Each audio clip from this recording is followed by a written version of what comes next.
Zainal Arifin, 40 tahun, terpaksa harus berurusan dengan polisi. Ini lantaran ia mencoba menggagahi anak di bawah umur. Kejadian ini bermula pada Sabtu 12 Februari saat ia tengah mencari hiburan di klub malam Engine Room Legian sambil menenggak minuman keras. Di tengah asiknya menikmati hiburan, Arifin melihat ada beberapa cewek tengah meminum minuman keras. Arifin pun mengajak cewek-cewek tersebut bergabung hingga teler. Selanjutnya, korban kadek meminta diantarkan pulang yang diiyakan Arifin.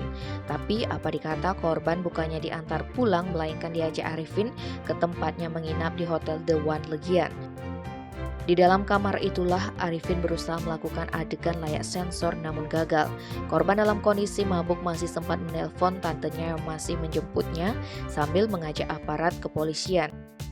Saat tiba di kamar, aparat kepolisian mengetahui Arifin dalam kondisi bugil sedang berusaha menggagahi korban yang telanjang dada dengan celana masih tertutup. Kasih Intel Kejari Denpasar Putu Eka Suyanto dikonfirmasi Senin 12 September mengatakan Arifin dinyatakan terbukti bersalah.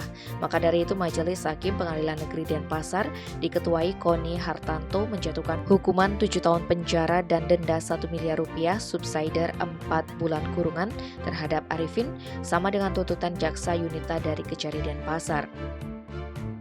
Tim Bali Express melaporkan.